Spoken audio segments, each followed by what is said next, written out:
जो बताया गया, जिसमें कि already both MD power distribution और जो पावर ट्रांसमिशन से वाबस्ता है, उन्होंने अपना अपना जो पक्ष है और जो सरकार का पक्ष है वो रखा है। मैं चाहूंगा कि आपकी तरफ से जो, क्योंकि आपने बात की है और अभी भी जो आपके जहन में जो संशय है, जो डाउट है, अगर आप लोग अपनी बात रख लें तो ताकि हम लोग उसमें जो है वो सरकार का पक्ष आपको बता दें, क्योंकि जो आपने मांगे रखी हैं मुझे लगता है उसमें काफियों में एमडी साहब की तरफ से जो सरकार की जो मंशा है, जहां पर कहीं पर डिसीजन है पूरा आपकी सेटिस्फेक्शन में नहीं होगा, बट कुछ उसमें आमराय बनी है दोनों पक्षों के बीच में। तो अब आपको जो डाउट्स हैं, जो संशय है, वो आप एक बार अपना सामने जो है वो रख सकते हैं, सो दैट फिर हम लोग उस पर आपको जो है वो वार्ता आपके साथ कर लेंगे।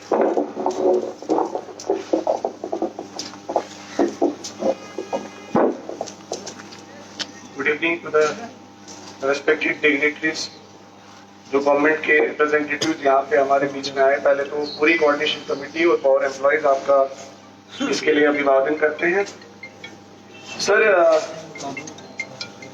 गवर्नमेंट के सामने हमने प्रमुख तौर पे 4 मुद्दे जो है रेखांकित करके जो है प्रेजेंट किए। 11 तारीख को जो है नोटिस सर्व किया गया था गवर्नमेंट को। उसमें प्रमुख पहला मुद्दा था कि joint venture power grid corporation के साथ जेएंडके पावर ट्रांसमिशन कॉर्पोरेशन का बनाया जा रहा है, जो कि एक जम्मू कश्मीर की मेन पावर डिपार्टमेंट की कंपनी है, कॉर्पोरेशन है, जो कि स्टेट सेक्टर में ऑपरेट करती है। पूरे देश में ट्रांसमिशन सेक्टर स्टेट ओन्ड होता है। पूरे देश में ट्रांसमिशन सेक्टर कहीं पे भी सेंट्रल गवर्नमेंट ने except inter state, within state जो भी ट्रांसमिशन सेक्टर है वो सारा जो है अभी तक स्टेट कंट्रोल है। लेकिन यहाँ पे एक ऐसी एडवाइजरी के ऊपर, जो कि सेंट्रल गवर्नमेंट ने यूनिलैटरली सिर्फ एक एडवाइजरी के तौर पे भेजी थी, उसकी इंप्लीमेंटेशन में पूरी जो है एडमिनिस्ट्रेशन लग गई और उन्होंने जो है स्टेक होल्डर से कोई बात किए बिना इसके एग्रीमेंट तक वो पहुंच चुके थे। ये तो हमारी जनता की खुशनसीबी है कि ये ड्राफ्ट जो है लीक हुआ और हमारे एम्प्लॉयज के साथ साथ जम्मू की जनता के लिए एक लड़ाई लड़ने का एक मकसद मिला। ये एसेट जो पिछले देखे जम्मू कश्मीर में सर 2500 मेगावाट की कैपेसिटी जो थी 2004 में थी, और पिछले प्राइम मिनिस्टर रिकंस्ट्रक्शन प्रोग्राम जो डॉक्टर मनमोहन सिंह के जी के टाइम 2004 में आया था, उसकी वजह से जो है 2500 से 5000 मेगावाट की कैपेसिटी जो है पिछले सालों में बनी थी। अब जो और इन्वेस्टमेंट्स है, सेंट्रल गवर्नमेंट ने एक एडवाइजरी भेजा था, आप पावर ग्रिड के साथ एक ज्वाइंट वेंचर करके एक नई कंपनी बनाइए और ट्रांसमिशन सेक्टर में जो एसेट्स क्रिएट होंगे उनको टेक ओवर कीजिए for ownership basis. Mean Jammu Kashmir के एसेट्स को हम खोने नहीं देना चाहते और उसके लिए हमारा बिल्कुल क्लियर कट स्टैंड है कि ये ज्वाइंट वेंचर को जो है स्क्रैप करना पड़ेगा। दूसरी बात सर, हमारे मुलाजिम सर कॉर्पोरेशंस में डिप्यूट हुए हैं। 2019 से पहले हम सब लोग डिपार्टमेंट में थे। इसका मतलब जो हमारी एम्प्लॉयमेंट थी या तो पीएससी से हुई, मैं असिस्टेंट इंजीनियर हूं, मेरे साथ के लोग जूनियर इंजीनियर्स जो भी रिक्रूट हुए या टेक्नीशियंस कहीं से भी होता था, एसएसआर भी रिक्रूट करती थी। मींस हमारी सर्विस कंडीशन स्टेट गवर्नमेंट के किसी भी एम्प्लॉय से इंफीरियर नहीं हो सकती। लेकिन अनबंडलिंग के एक फैसले की वजह से हमारी सर्विस कंडीशंस जो उस टाइम पे गारंटी की गई, एक SO 109 करके है, एक पूरा लीगल डॉक्यूमेंट है जिसको लीगल डिपार्टमेंट ने, फाइनेंस डिपार्टमेंट ने सबके वेट करके इशू किया था। उसके तहत हमारी सैलरी जो थी वो गारंटी की गई थी कि आपको time to time proper mechanism से दी जाएगी। गवर्नमेंट ने क्या किया कि 2020 मार्च से बजट में उन्होंने हमें खैरात में डाल दिया, ग्रांटिंग एड। 20,000 मुलाजिम आज परेशान हो रहे हैं हर महीने। दिवाली पे हमारी सैलरी नहीं आई, मैंने आपको ट्विटर पे टैग भी किया था। मैंने हमें जो भी आला अफसरान थे, प्रिंसिपल सेक्रेटरी कंसल साहब तक थे, उन्होंने भी इनिशिएट करके हमारी दिवाली के 3-4 दिन के बाद सैलरी है। हुआ ये कि सिर्फ ग्रांटिंग एड से हमारी सैलरी को रूट करने की वजह से ऐसा नहीं हुआ। इसलिए भी हुआ क्योंकि हमारे एग्जीक्यूटिव इंजीनियर्स जिनके पास ड्राइंग एंड डिस्पर्सिंग पावर्स थे उनको भी छीन लिया। मींस 109 हमारे एग्जीक्यूटिव इंजीनियर जो लोगों की तनख्वाह निकालते थे, 109 पूरा 109 मींस 20,000 लोगों को हैंडल करते थे। आज वो सिर्फ 5 CPAO करते हैं, चीफ पे एंड अकाउंट्स ऑफिसर। मींस करीब करीब 4,000 मुलाजमों का डेटा एक CPO कर रहा है। इसका मतलब क्या हुआ कि जो लोग 100 लोगों का काम कर रहे थे वो अब सिर्फ 5 लोग कर रहे हैं। उसकी वजह से क्या हो रहा है कि ना हमारा जीपी फंड क्रेडिट हो रहा है, हमारे लोगों का इंटरेस्ट का लॉस हो रहा है जीपी फंड में, प्लस हमारी सैलरीज डिलेड। आज ऐसी सिचुएशन है, आपने कहा कि 2 कॉर्पोरेशंस के MDs यहाँ पे बात कर रहे थे।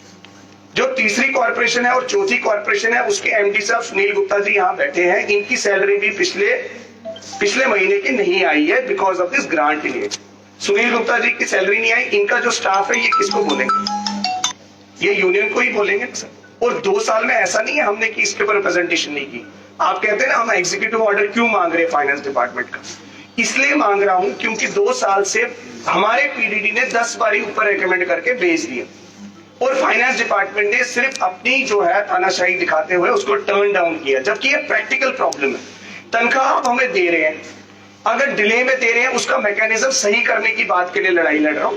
तो अगर वो मैकेनिज्म सही किया जाए, उसके ऊपर एक एग्जीक्यूटिव ऑर्डर पास होना है। 1 रुपए का भी बजट की हेराफेरी नहीं है कि 1 रुपए का भी बजट यूनियन गवर्नमेंट ने कोई कुछ नहीं करना। इसमें एक एग्जीक्यूटिव ऑर्डर से वो मैकेनिज्म सेट राइट हो जाएगा। तीसरा पॉइंट सर, अनबंडलिंग के टाइम पे एक कमेटी करके प्राइस वाटर कूपर्स और दीगर कंसल्टेंट्स, कहते हैं ना हम स्टडी करनी चाहिए, ये करना चाहिए, अनबंडलिंग की गई, कॉर्पोरेशंस को बनाया गया। ये एक स्केलेटन बनाए गए जिनके अंदर जो अभी भी रिफॉर्म्स हैं वो इंप्लीमेंट नहीं किए गए। 7,000 पोस्ट की क्रिएशन होनी थी जिसमें लोग जो है एब्जॉर्ब होते, जिसकी वजह से कॉर्पोरेशंस बनाई गई थी, उनको इंप्रूवमेंट होती। इन्होंने कॉर्पोरेशंस की पोस्ट बनाने के बजाय इन्होंने ऐसा कर दिया कि जो उसमें क्लॉजेस भी हैं उस कमिटी में, हमारे डेली वेजर 2019 में जिसकी DPC हो चुकी है, आपकी भी DPC होती है, एडवांस में प्रमोशन 6 महीने पहले भी ऑर्डर निकल जाता है। यहाँ तो जिन लोगों की DPC हो चुकी है, जो दिन भर पोल पे चढ़ता है, मेरी ग्रिड पे काम करता है, 7,000 सिर्फ लेता है, 21 साल से रेगुलराइज नहीं हो रहा है। जब उसकी बारी आई अगेंस्ट वैकेंट पोस्ट वो रेगुलराइज हो सकता था, DPC हो गई लेकिन ऑर्डर इशू नहीं किया गया। किसने नहीं किया? Administrative department. और क्यों? उन्होंने क्या किया? उन्होंने अपनी without any legal, logical and any backing, they referred the matter to board of directors of those companies, जबकि वो कंपनी से हमारा कोई लेना देना ही नहीं है, एओटा का भी लेना देना नहीं, because those companies are, we are on deputation. Even our daily wager who was in PDD is on deputation to that place. We are supposed to get regularized our parent department. दूसरा, हमारे engineers के साथ क्या धोखा हुआ? ये सारे engineers क्या बैठे हैं सर, बशीर डार साहब secretary technical, he was promised in that document एक लाइन स्टेट एडमिनिस्ट्रेटिव काउंसिल का decision, highest body in the state, उसने ये डिसीजन दिया जो भी इंजीनियर जिस पोजीशन पे है उसकी रेगुलराइजेशन विद इन मंथ 30 नवंबर 2019। अक्टूबर में ऑर्डर इशू होता है, 30 नवंबर 2019 में वो इंप्लीमेंट हो जाएगा जी। आज भी 2 साल हो गए sir, he is assistant engineer in substantive capacity. All these 4 people are assistant engineers and they are not drawing salary of chief engineer. They are drawing salary of assistant engineers. Who will they go before? I am their representative. I am an elected general secretary of these people also because they voted for me. Now coming to the next point, जो हमारे daily wages हैं, उनका matter board को refer ही नहीं करना था, फिर भी किया गया, उनको आज परेशान कर रहे हैं। हमारे 700 लोग कॉर्पोरेशन बोल रही है हम उनसे काम ले रहे हैं, उनकी 2 साल से तनख्वाह का मसला हल नहीं हो रहा है, इनसे हो नहीं रहा तो हम कहां जाएं? एडमिनिस्ट्रेटिव डिपार्टमेंट गए। 2 साल से मेरी रिप्रेजेंटेशंस आप 200 फाइल्स में दिखा दूंगा, हाईएस्ट लेवल पे मैंने बातचीत की, कोऑर्डिनेशन कमेटी के बैनर के तले भी की, लेकिन उन 700 लोगों को जिनसे हम काम ले रहे हैं उनको तनख्वाह नहीं दे रहे, उनको पोल पे चढ़ा रहे हैं, एक्सीडेंट हो रहा है। आप जानते हैं सर, एक डेली वेजर का एक्सीडेंट होता है, अगर उसने 20 साल की नौकरी की होती है, ये लोग उसको बोलते हैं तू SRO 43 के लिए एलिजिबल नहीं है। आपके पास भी लोग आते हो, SRO 43 के लिए परमानेंट मुलाजिम एलिजिबल है, लेकिन मुझे एक बात बताइए, ये कितना इनजस्टिस है? जो बंदे ने 20 साल दिए, 7 साल के बाद वो एलिजिबल था, आपने उसकी रेगुलराइजेशन नहीं की, उसका भुगतान उसकी फैमिली क्यों करे? ये मुद्दा। चौथा हमारा बेसिक मुद्दा है जो चिनाब वैली पावर प्रोजेक्ट्स में एक्सपेरिमेंटेशन की गई जनरेशन सेक्टर को देखें। 20,000 करोड़ का स्टेट का पैसा जो है जनरेशन सेक्टर में लगाया जा रहा है। 20,000 करोड़ के अगेंस्ट हमारी एम्प्लॉयमेंट 2016 से पावर डेवलपमेंट डिपार्टमेंट में एक वैकेंसी भी नहीं फिल की गई। हमारे इंजीनियरिंग कॉलेजेस से जो हर साल इलेक्ट्रिकल, सिविल, मैकेनिकल के पास आउट हो रहे हैं, अगर हमें भी ऐसा ही दौर देखना पड़ता तो हम आज नौकरी में नहीं होते। 12,000 से 13,000 लोग इंजीनियर्स आज without any private sector opportunity J&K के घरों में बैठे। अगर ये जनरेशन सेक्टर में 20,000 करोड़ रुपए भी नहीं दे पाए, अब ये जो कंपनी पावर ग्रिड से बना रही है, जो कि ऑटोमेटिकली प्राइवेट सेक्टर के बाहर ऑल ओवर इंडिया के लोगों को लगाएगी जिनके पास एक्सपर्टीज होगी, वो फ्रेशर को बाहर के लोगों को लेगी, या हमें यहां से means we are giving something on platter to 50% on the base of this. अब एक बात बताता हूं, ये बात है, हम ये बोलते हैं हम कॉम्पिटेंट नहीं है। मुझे बताइए 2500 मेगावाट से 5,000 मेगावाट ट्रांसफॉर्मेशन कैपेसिटी JKPTCL नहीं बनाई ना, जो JKPDD है। इन्होंने श्रीनगर ले लाइन, अब देखिए यहां पे भी प्रॉब्लम हो गई। यूनियन टेरिटरी 2 होने की वजह से अब जो बिजली ले को जाएगी आज जा रही है। अब सोलर इतना बड़ा प्रोजेक्ट आ रहा है ले में, अगर हमें वहां से 100 मेगावाट आ सकता था, अब हमें उसके लिए पैसे देने पड़ेंगे। मींस अब ले से बिजली जो जनरेट होगी उसको लेने के लिए हमें पैसे लेने पड़ेंगे, और उसका जो ब्रंट होगा वो कौन बेयर करेगा? डिस्ट्रीब्यूशन कंपनी बेयर करेगी। वो किधर लोडिंग करेगी? कंज्यूमर पे लोडिंग करेगी। हम मेरा ये क्रक्स है कि हम instead of focusing on the distribution sector जहां पे लॉसेस है, we are on 60% losses. Reason being we are at 50% metering. हमारे यहाँ फ्लैट रेट 500 आधे किलोवाट का लोड 1 किलोवाट का लोड पे जो है क्रूड हीटर्स बॉयलर्स यूज किए जाते हैं। प्रैक्टिकली हर एक घर में हम इंस्पेक्शन नहीं कर सकते, और जो अनबंडलिंग में प्रॉमिस्ड क्रिएशंस थी वो सेटल कर सकती थी अगर उसे एनफोर्समेंट टीम के लिए लिखा था। हमारे चीफ साहब ने आपको लिखा था कि इंस्पेक्शन के लिए हमें पुलिस का कोई असिस्टेंस कीजिए, लेकिन उसमें भी इतनी कोऑपरेशन नहीं मिली। अल्टीमेटली ये हुआ कि आज की डेट में गवर्नमेंट ने इजी वे आउट यूज किया कि हम ट्रांसमिशन सेक्टर को सेल ऑफ करें। इन 4 बिंदुओं पे सर हमें जो है 2 चीजों में, एक तो जॉइंट वेंचर जो होल्ड पे या आप स्क्रैप कहिए उसे, वो प्रिंसिपल सेक्रेटरी पीरियड इशू कर सकते हैं। दूसरा इशू है सैलरी का, डीलिंकिंग का, वो फाइनेंस की कॉन्फ्रेंस के बिना हमें एक्सेप्टेबल नहीं होगा, उसमें फाइनेंस डिपार्टमेंट को इन्वॉल्व करना पड़ेगा। तीसरा है जो अनबंडलिंग में कमिटमेंट हुई थी डेली वेजेस की और इंजीनियर्स की रेगुलराइजेशन, उसको एक टाइम बाउंड तरीके से उसको अभी फिर से आपको एक फिक्स करना पड़ेगा कि आप कब तक उसका ऑर्डर इशू कर रहे हैं। चौथा ये है कि जो हमारा चिनाब वैली पावर प्रोजेक्ट है उसके ऊपर व्हाइट पेपर लाया जाए कि वहां 281 पोस्ट के आगे सिर्फ 9 जम्मू कश्मीर के लोग क्यों काम करें, सिर्फ 9 जम्मू कश्मीर के लोग काम करें 281 पोस्टों के अगेंस्ट। अगर यही चीज JKPTCL के साथ हम PGCL के साथ बनने देंगे तो फिर तो हमारे लोग जो है सड़कते होंगे। इसलिए मेरी आपसे यही रिक्वेस्ट है सर, जम्मू की जनता परेशान है आप, और ये नोटिस पीरियड में सिर्फ ये हुआ, हमें दुख के साथ कहना पड़ रहा है कि अभी भी टॉक्स को जो है इतना सीरियसली नहीं इनिशिएट किया गया। हम आपसे बहुत खुश हैं कि आप हमारे बीच बैठ के हमारे रिप्रेजेंटेटिव, इस टाइम पे आप गवर्नमेंट है हमारे लिए, आप इन चीजों पे अगर आज रात को ही ये फैसला हो जाता है और एक एग्जीक्यूटिव ऑर्डर इश्यू हो जाता है कंसर्न अथॉरिटीज से, ये strike with in half an hour जो है कॉल ऑफ हो सकती है, और government instead of wasting the time into, because इसमें 1 रुपए का भी बजट का इन्वॉल्वमेंट नहीं है, कोई यूनियन गवर्नमेंट का कोई इन्वॉल्वमेंट नहीं है।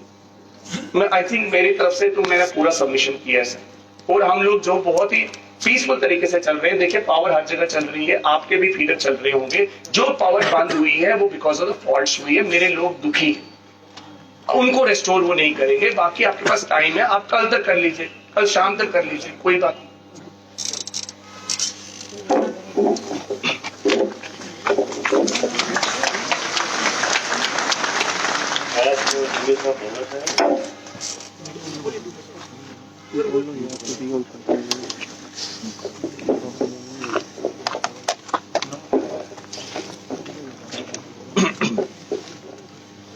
मैं Shailendra Dubey, all India power engineer federation का चेयरमैन हूँ। देश के 1 लाख इंजीनियर्स सभी प्रांतों के इसमें आते हैं, और national coordination committee of electricity employees and engineers, जिसमें 15 लाख बिजली कर्मी देश के हैं।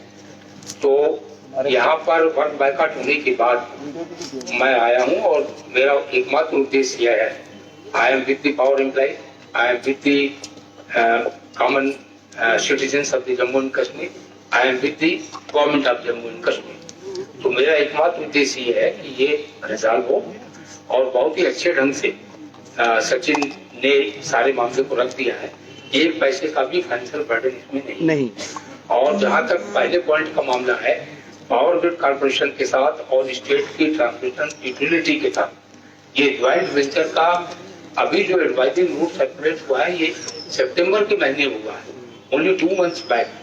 सारे देश में इसको किसी ने एक्सेप्ट नहीं किया है। And Jammu Kashmir being a sensitive state, और पावर ग्रिड के साथ union power minister R K Singh साहब भी पहले कह चुके हैं कि पावर ग्रिड के साथ छेड़खानी दूसरे देश के लोग, पर्टिकुलरली चाइना के लोग साइबर छेड़खानी कर सकते हैं। तो मेरी रिक्वेस्ट ये है गवर्नमेंट से, और आप लोग आए हैं, मैं आपका स्वागत करता हूँ, यह बात हमारी पहुंचाइए कि जम्मू कश्मीर स्टेट इस एक्सपेरिमेंट को अभी करने का समय नहीं है, and this should be withdrawn. ये पहली बात तो है।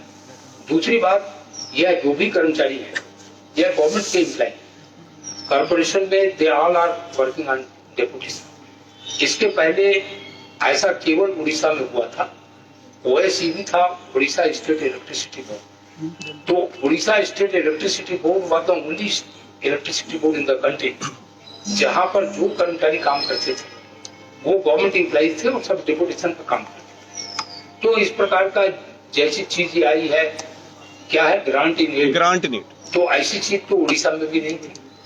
तो जब गवर्नमेंट एम्प्लॉय है तो फाइनेंस डिपार्टमेंट को इसको गारंटी देना चाहिए, क्लियर करना चाहिए। एक आखिरी बात मैं कहूंगा, ज्यादा मुझे बोलना नहीं है, तो मैंने कहा I am here to resolve that, to see that the issue is resolved and normalcy is restored Jammu and Kashmir. UP ऐसा स्टेट है जहां पर 2000 अनबंडलिंग हुई थी, तब माननीय अटल जी प्रधानमंत्री थे और प्राइम मिनिस्टर के लेवल तक मामला गया था, और मैंने बातचीत किया था। तो यूपी इज द स्टेट जहां गवर्नमेंट ने गजट करके गारंटी दिया है कि जो एम्प्लॉइज हैं कॉर्पोरेशन बनने के बाद उनके सर्विलर बेनिफिट्स का, पेंशन का, हर चीज का भुगतान गवर्नमेंट की ट्रेजरी से होगा। And I am retired chief engineer और मुझे पेंशन गवर्नमेंट की ट्रेजरी से मिलती है, इवन मैं कॉर्पोरेशन में रिटायर। तो इसलिए ये डिमांड इनकी जो दूसरी है कि फाइनेंस डिपार्टमेंट गवर्नमेंट का गारंटी दे, और इनको केवल सैलरी मांग रहे हैं, कोई एक्स्ट्रा तो मांग नहीं रहे हैं। मैं समझता हूँ कि बहुत अच्छे ढंग से सचिन ने सारी बातों को रख दिया है, और सरकार तक इस बात को कन्वे करिए, और आई एश्योर कि एक बार इनकी मांगे पूरी होती हैं, normalcy will be restored with in couple of hours. और जब तक नॉर्मलसी रिस्टोर नहीं होगी, मैं पूरे देश के बिजली इंजीनियरों की ओर से आपको आश्वस्त कर रहा हूँ, I will not leave Jammu and Kashmir. Normalcy restore होने से तो kindly do help, and we are here. पूरी रात हम लोग बैठ सकते हैं, but the issue should be resolved. Thank you.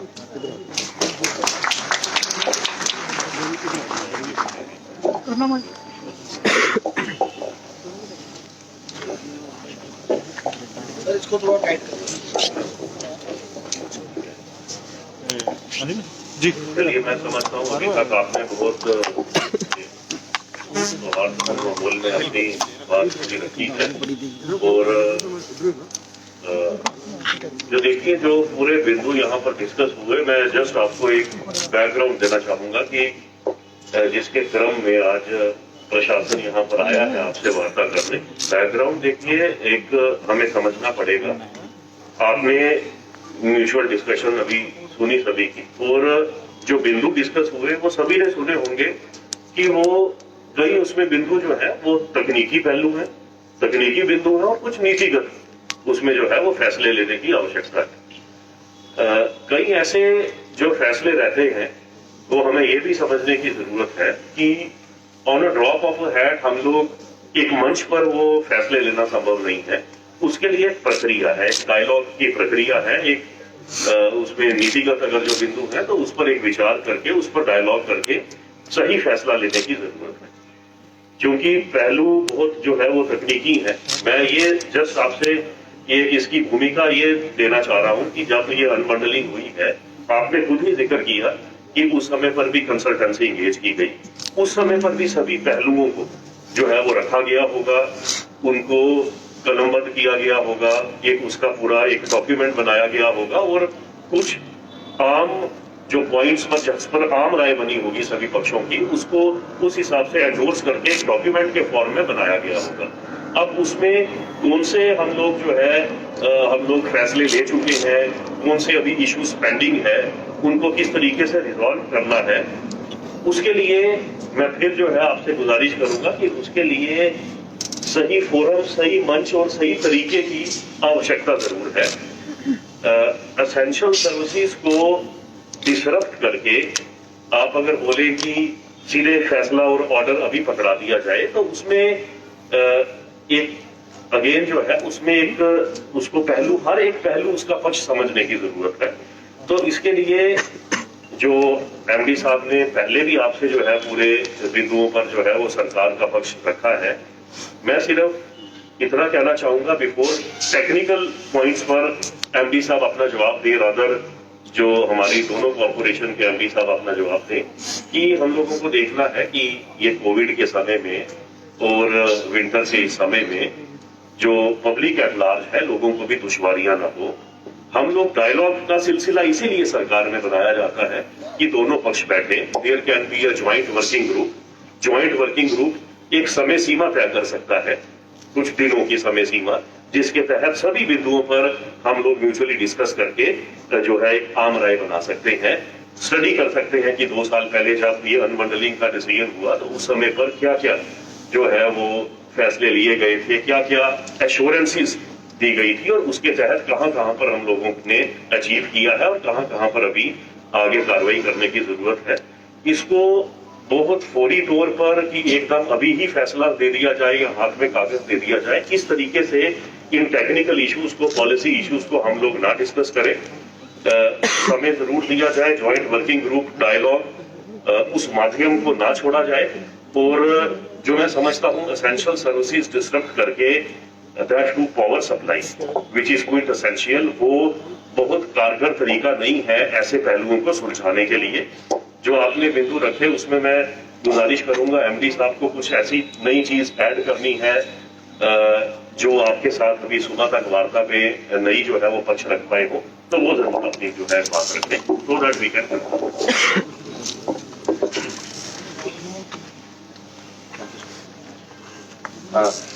आज के इस आयोजन में उपस्थित आदरणीय एडिशनल डीजी सर, हमारे डिपकॉम सर, हमारे सभी सम्मानित ईडीटी डिपार्टमेंट के एम्प्लॉइज, आदरणीय दुबे जी, यूनियन की तरफ से सचिन जी और शर्मा जी, बाकी सभी रिप्रेजेंटेटिव्स और मीडिया वाले सभी साथी, कल भी आपके समक्ष पूरी डिस्कशन हुई है और जो 4 बिंदु यूनियन एम्प्लॉइज ने हमारे सामने रखे हैं उसके ऊपर पूरा विचार विमर्श किया गया है।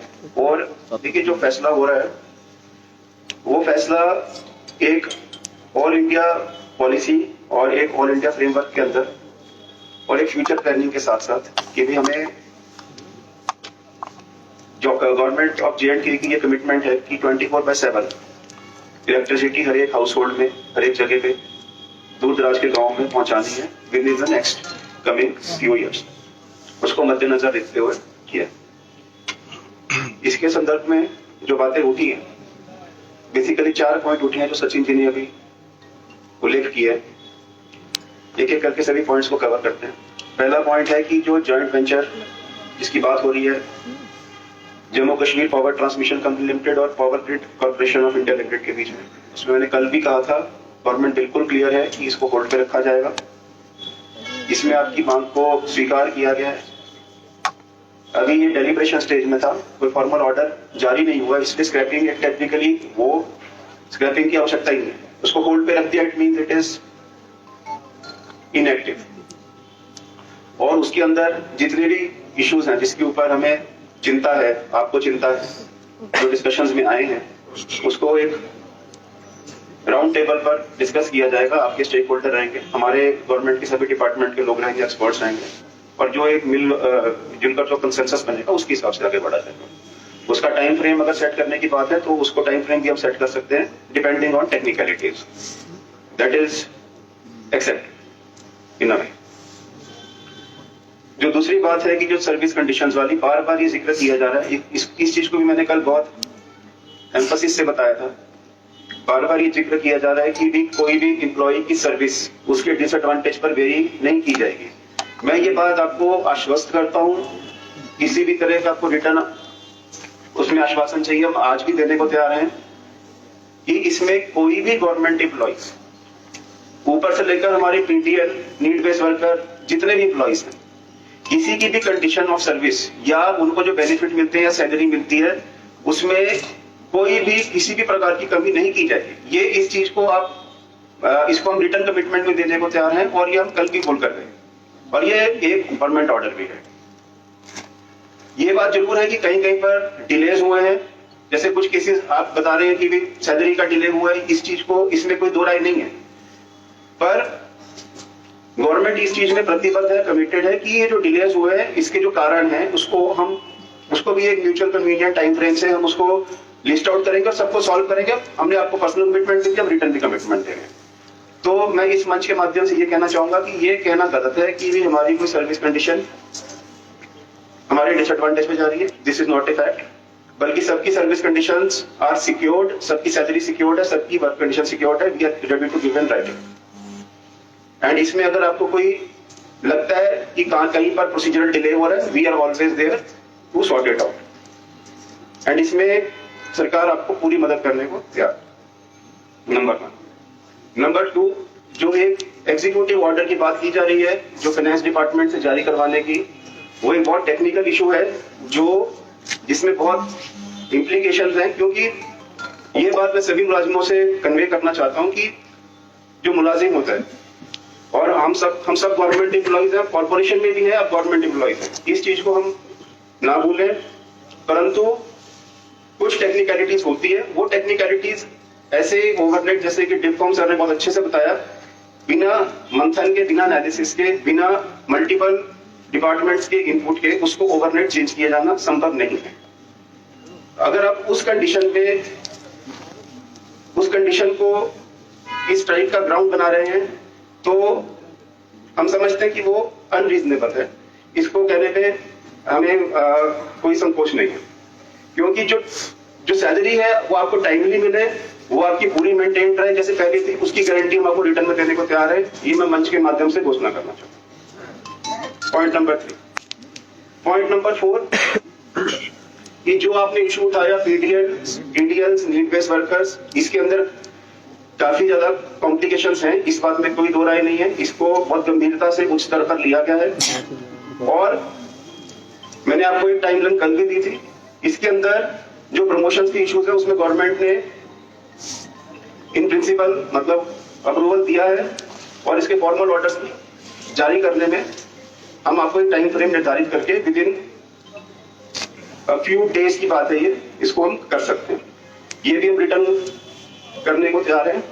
तो जो पीडीएल टीडीएल के जो इश्यूज हैं, जिसमें 2 टाइप के इश्यूज हैं, एक पीडीएल से क्लास 4 की प्रमोशन, पीडीएल से जूनियर असिस्टेंट की प्रमोशन, और इस प्रकार की जो इशू जम्मू में भी है, कश्मीर में भी है, उसमें गवर्नमेंट आपके साथ है और इसमें हम आपकी तरफ से जो आपकी मांग है उसको हम स्वीकार करने को भी सहमत है।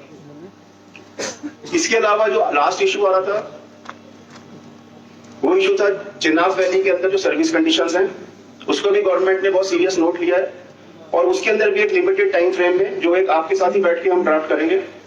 और जो टर्म्स एंड कंडीशंस हैं कि भी हमारे अगर इंजीनियर पीडीडी के दूसरे ऑर्गेनाइजेशन में जा रहे हैं तो उनके साथ यदि भेदभाव हो रहा है या उनकी सर्विस कंडीशंस को डिग्निटी से नहीं प्रदाय किया जा रहा तो उसको गंभीरता से लिया जाएगा और जो भी उसमें नेसेसरी इंस्ट्रक्शंस होंगी वो रिटर्न में नोटिफाई की जाएगी। तो इन 4 पॉइंट्स के अंदर मैं समझता हूं कि गवर्नमेंट ने सभी चीजों के ऊपर बहुत पॉजिटिव, ऑल पॉइंट्स के ऊपर बहुत पॉजिटिव रुख और एक तरह से सभी आपकी जो कंडीशंस हैं उसके ऊपर एक पॉजिटिव अप्रोच के साथ आगे बढ़ी है। और मैं अपनी बात यही एक आग्रह से समाप्त करना चाहूंगा, क्योंकि एक तरह से गवर्नमेंट ने आपकी सभी बातें मान ली हैं, आपकी सभी सर्विस कंडीशंस और आपकी सैलरी सिक्योरिटी के बारे में हम एश्योर कर रहे हैं। और जो टेक्निकल जहां पर ग्राउंड में जो प्रॉब्लम्स हैं उसके अंदर बिना टेक्निकल कंसिडरेशंस के, बिना किसी फाइनेंशियल और अदर इम्प्लीकेशंस के ओवरनाइट ऑर्डर देना, उसके ऊपर हम केवल आपसे रिक्वेस्ट कर रहे हैं कि उसको एक रोड ब्लॉक मत बनाइए। तो इसी शब्दों के साथ मैं अपनी बात यहीं पर समाप्त करना चाहूंगा और मैं आपसे सबसे रिक्वेस्ट करूंगा, करबद्ध प्रार्थना करूंगा कि हमें दिन भर 2-3 दिन से बहुत रिक्वेस्ट आ रही हैं, कई प्रकार की सिटीजन्स को अनेकों प्रकार की प्रॉब्लम्स आ रही हैं, दूर दराज के एरियाज में ब्लैकआउट हो रहे हैं, और उन सब का ध्यान रखते हुए मैं आपसे कृपया प्रार्थना करता हूं कि इस स्ट्राइक को कॉल ऑफ किया जाए। बहुत बहुत धन्यवाद। मैं गुजारिश करूंगा। हाँ, इंजीनियर्स की रेगुलराइजेशन का पॉइंट आपने छोड़ दिया था सर। कंफर्मेशन जो 30 नवंबर तक प्रॉमिस की गई थी 2019 में। हाँ जी, जो रेगुलराइजेशन की आपने बात की है, ये बात भी बहुत पॉजिटिवली गवर्नमेंट ने कंसिडर किया। रेगुलराइजेशन का मतलब ये है यहाँ पर इस संदर्भ में कि काफी इंजीनियर्स की जो भर्ती हुई थी उनको फॉर्मल प्रमोशन ऑर्डर या कंफर्मेशन ऑर्डर सेट प्राप्त नहीं हुए हैं, और ये एक क्लॉज जो अनबंडलिंग का ऑर्डर था उसके अंदर एक टाइम लिमिट में करने का जिक्र था, और गवर्नमेंट का ये कहना है कि इसके अंदर इसके ऊपर गवर्नमेंट बहुत इसको चिंता व्यक्त की है, प्रक्रिया शुरू हो चुकी है, और इसमें भी ये हम करेंगे, पर इसका जो टाइम फ्रेम है वो आपके साथ, क्योंकि आप भी जानते हैं कि बहुत एक एंटेंगल्ड और उलझा हुआ मैटर है, इसके अंदर हमें पुराने डाटा निकालने पड़ेंगे, तो इसके अंदर एक रीजनेबल टाइम फ्रेम हमें बनाना पड़ेगा जो आप के साथ हम बैठ के फाइनल करेंगे। पर करना है इस चीज के ऊपर, लेकिन बिल्कुल सहमति है, इस चीज को भी आप अश्योरेंस मानकर चल सकते। चलिए, मैं गुजारिश करूंगा, हमारे साथ में एडीजी जम्मू जोन है कि सर भी जो है अपने विचार रखें। और अभी हम लोग ऊपर बैठे थे तो सुन रहे थे कि आप जिक्र कर रहे थे कि जो है यहाँ के इंजीनियर्स के ऊपर कोई काबिलियत पे किसी को संशय है। मैं आपको दोहराना चाहूंगा कि we are proud of all over power development corporation आपका right from the top level to जो हमारे नीड बेस्ड वर्कर्स हैं, लाइनमैन हैं, we are all proud of you. Power sector reform आप जानते हैं कि पावर सेक्टर रिफॉर्म इनएविटेबल है। अगर हम लोगों ने बेहतर सर्विसेज देनी है अपने कंज्यूमर्स को, 24/7 इलेक्ट्रिसिटी देने की बात हो रही है, और वो सब आप ही के माध्यम से होना है, वो आप ही के थ्रू, आप ही के हाथों से वो सब होना है। तो इन लार्जर पब्लिक इंटरेस्ट हम लोगों को ये देखना है कि हमारे इन इश्यूज के साथ साथ दुश्वारियां एक आम नागरिक जो है उसको ना हो। Now I request ADG sir कि आप सबसे पहले तो मैं आपको ये बता दूं कि जो डिविजनल एडमिनिस्ट्रेशन अगर यहाँ पे मौजूद है, ये सरकार के बिहाफ में मौजूद है।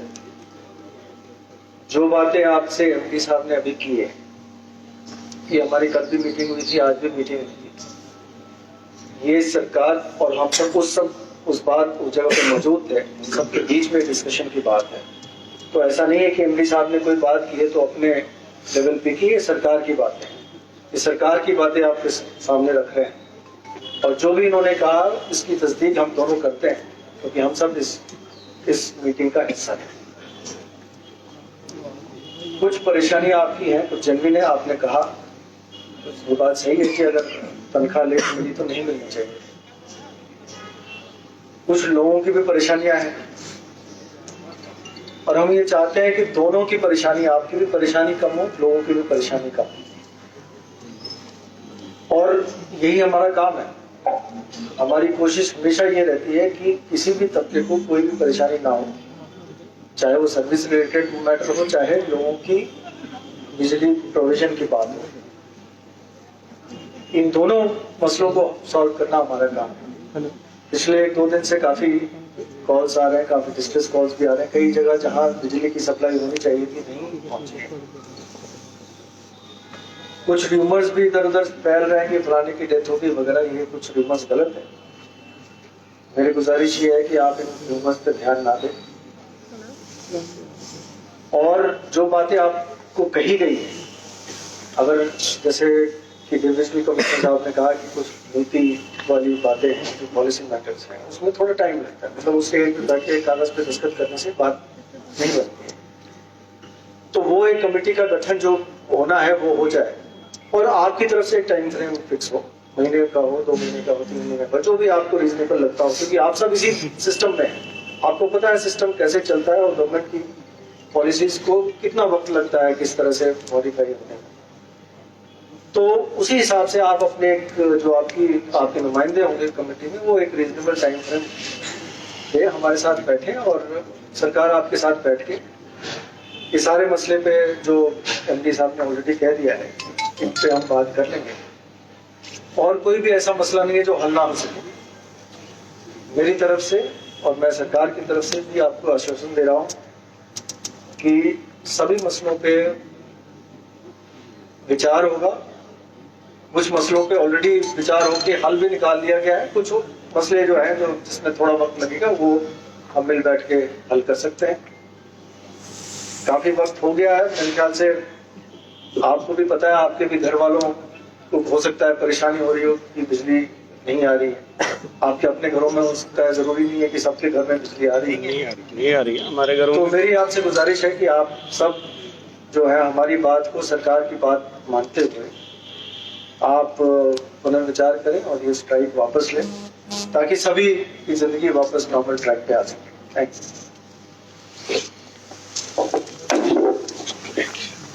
आप में से कोई कुछ कहना चाहता है? सर बाबा साहब, आप कुछ कहना चाहते हैं?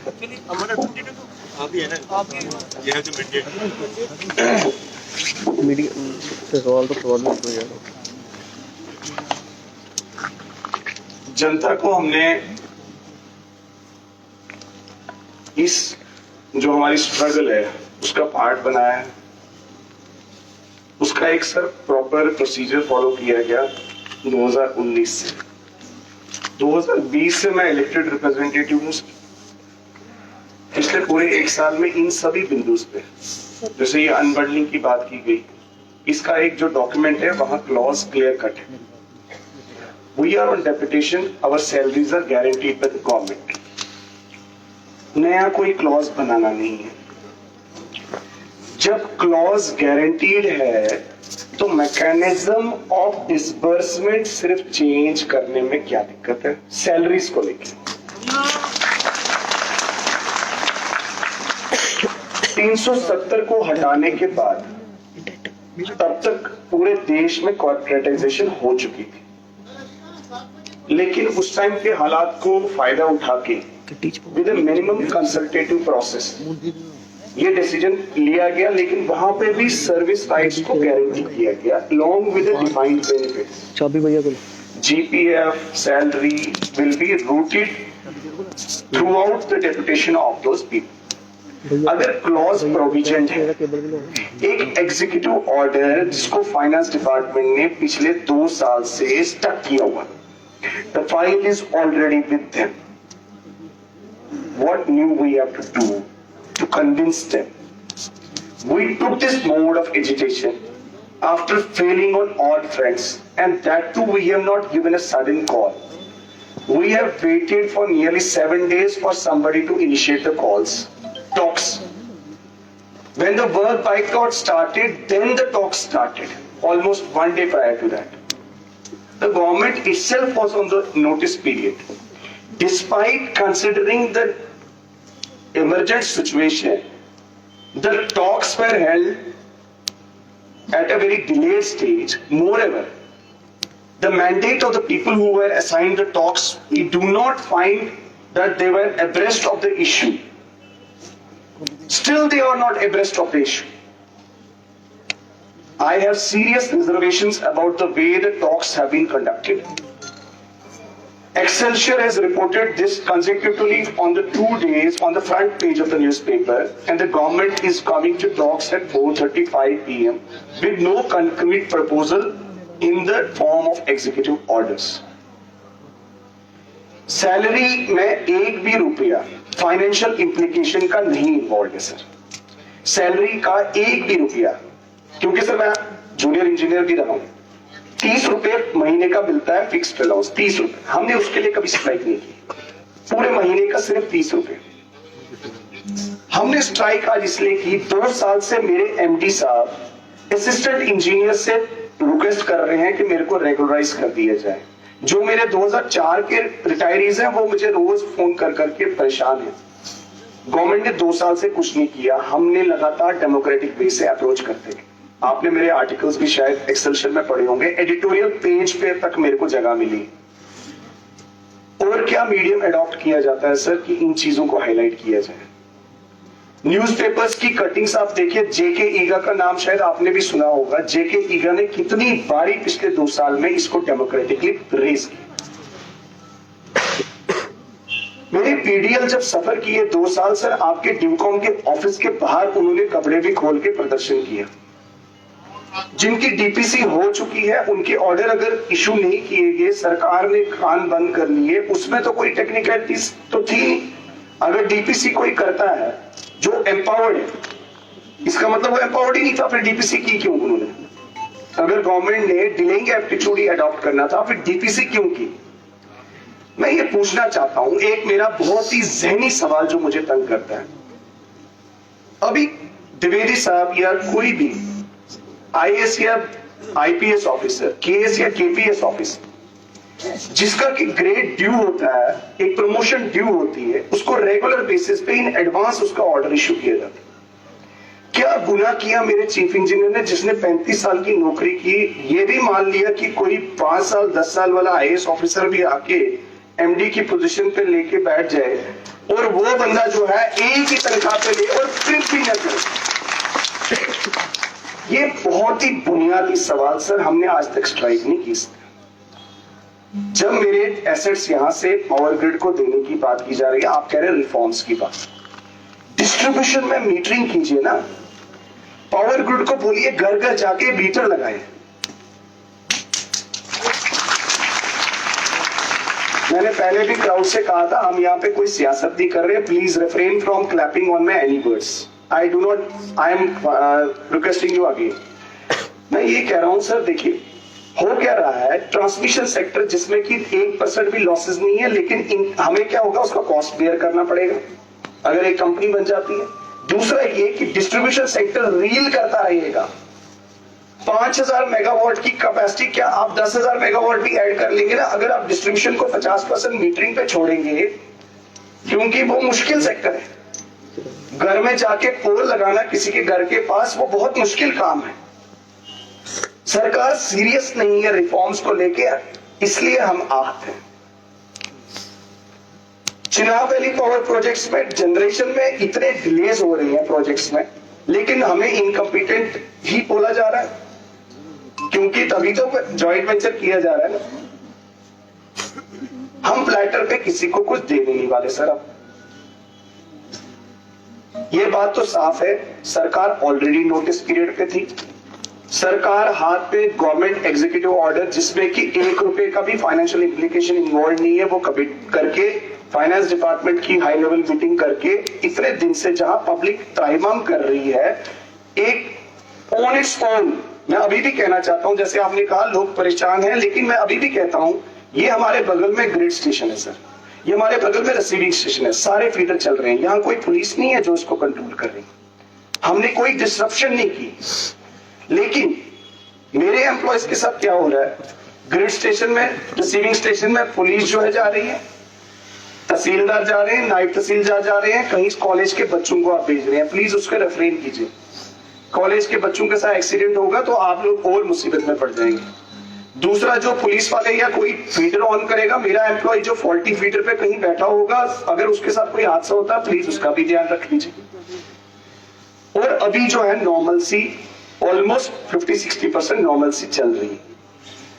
आप लोग कुछ कंक्रीट जो हमारी 2 चीजें हैं और बाकी 2 पे टाइम फ्रेम, जैसे पीडीएल को जो है उसका आप time frame plus need based का जो सीनियरिटी का है, सर को पता है वो इश्यू, और रेगुलराइजेशन, उस पे एक टाइम लिमिट, क्योंकि ऑलरेडी टाइम लिमिट पे चल रही है 30 नवंबर 2019 और आज 2021 मींस हमारे लोग 2 साल का ये नोटिस पीरियड ही चल रहा था सरकार के सामने, क्योंकि हर एक यूनियन जो डेली वेजर था वो रोज कहता था हम स्ट्राइक पे जाएंगे, हम स्ट्राइक पे जाएंगे, लेकिन वो बेचारा 1 दिन का प्रदर्शन करता था और घर चला जाता। 2 साल की आप पेपर कटिंग से निकालिए, हम कोर्ट के सामने भी पेश हो जाएंगे कि भाई 2 साल से हम प्रदर्शन कर रहे थे, 2 साल से हम नोटिस ही तो दे रहे थे ना। अगर आज भी सरकार आश्वासन और एक टाइम लैग चाहती है, तो मैं आपसे हाथ जोड़ के गुजारिश करता हूं, विनती करता हूं, मेरा पावर एम्प्लॉय जो है इस आश्वासन पे नहीं काम कर सकता, हम इस स्ट्राइक को वापस नहीं लेंगे। चलिए,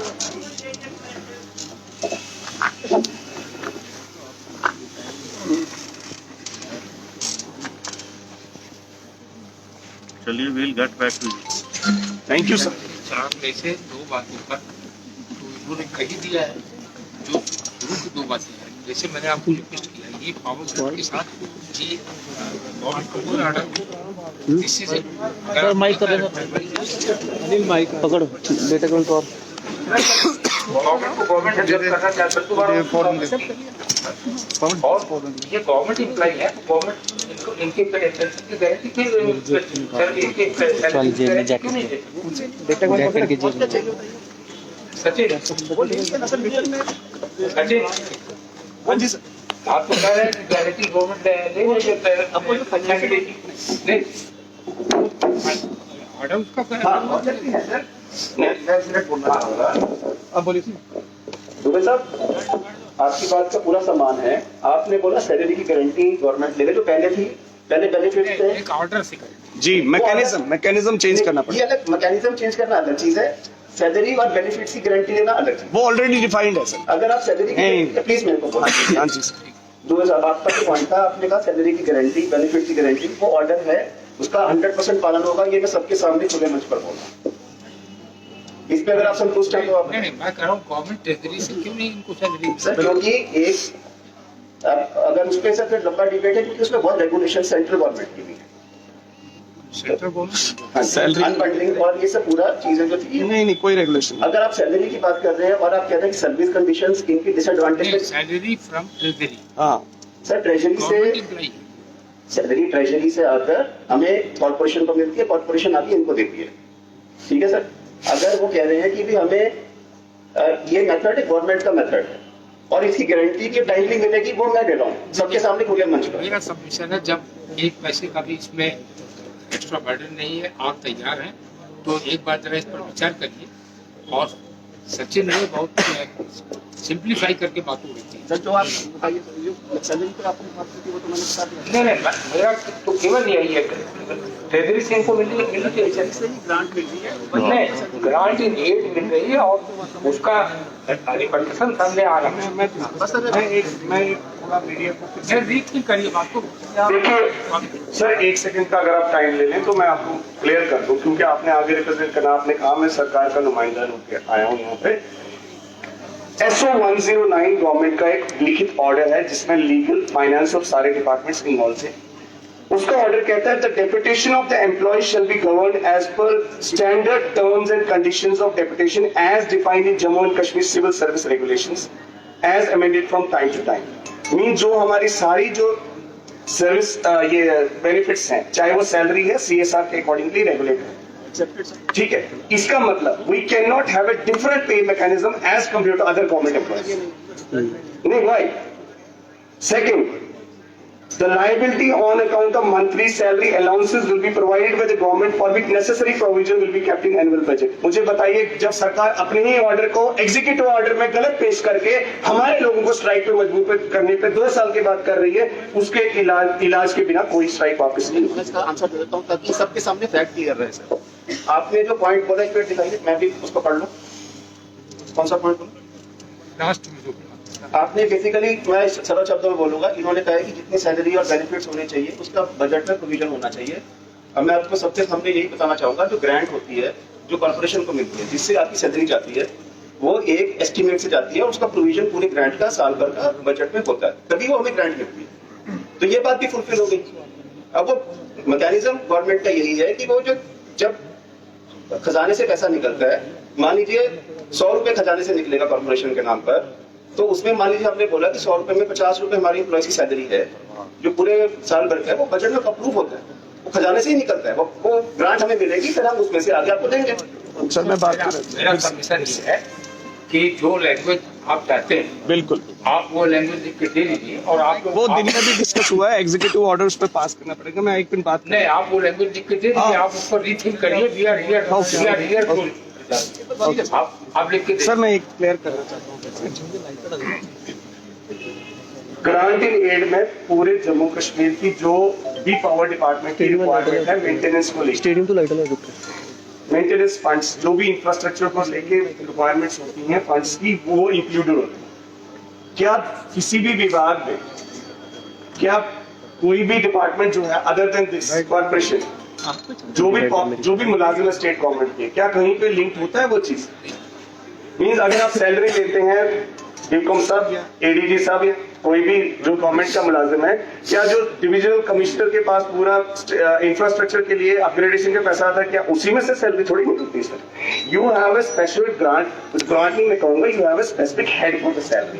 2801 में हमारी सैलरी ड्रॉ कराइए, हमारे एग्जीक्यूटिव इंजीनियर्स को ड्राइंग एंड डिस्बर्सिंग ऑफिसर बनाएंगे for the purpose of drawer of salary. इसमें क्या प्रॉब्लम है सरकार को अगर 1 रुपए का नहीं है ना सर, वो चेंज किया गया, ये तो हर जगह है। हाँ वही। मैं थोड़ा सा जो इस वार्ता को आप मेरे ख्याल से मुकम्मल करेंगे, कृपया करके आप भी थोड़ा सा समय अपना जो है वो ले लीजिए इसमें फैसला लेने में। बिल्कुल एकदम भावुक होकर कोई फैसला ना लिया जाए, बात पूरी रखी गई। मैं फिर इस नोट से ही इसको वार्ता को मुकम्मल करूंगा कि कृपया करके अपने जो हमारे ये इश्यूज हैं, कुछ सर्विस रिलेटेड इश्यूज हैं, सर्विस रिलेटेड मैटर्स हैं, let us not keep the public at large under some kind of a distress because of these issues, technical issues, policy issues and service related issues। लोगों को कृपया करके, हम लोगों को public health, public safety, public order और इस दुश्वारियों के बीच में with winters and Covid pandemic, कृपया करके इसको जो है वो लोगों को हम लोग जो है इसमें ना इन्वॉल्व करें, और हमारे इश्यूज जो है हम लोग एमिकेबली आपस में रिजॉल्व जो है वो कर लेंगे। आई एम वेरी श्योर, क्योंकि बहुत पॉजिटिविटी मुझे दिखी आज की वार्ता में भी। We can all hammer out these issues, तो मुझे लगता है इसको एंड किया जाए और फिर आप थोड़ी देर अपने डिस्कशन इसको कर सकते हैं। अनिल लगाओ भाई, सही होगा। अनिल भाई आराम से गिरोगे।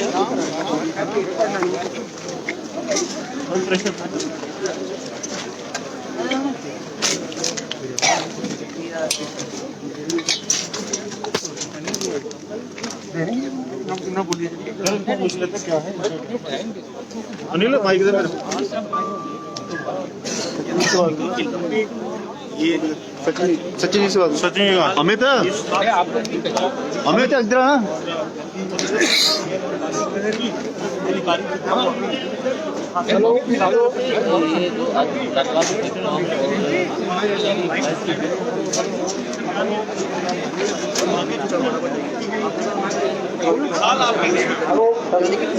सुबह आपको भी इसी तादाद में यहाँ पे इकट्ठे होना है। पूरी तादाद में आप सबको यहाँ पे इकट्ठे होके गवर्नमेंट को अपनी मांगे बतानी होगी और गवर्नमेंट को ये मांगे माननी पड़ेगी। उसको बुलाओ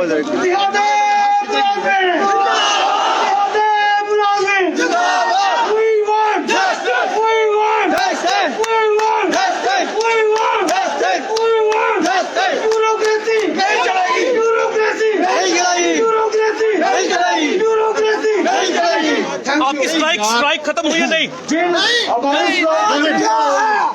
आज क्या है, कल क्या है, आज क्या है, कल क्या है, आज क्या है, कल क्या है, कल क्या है, कल क्या है।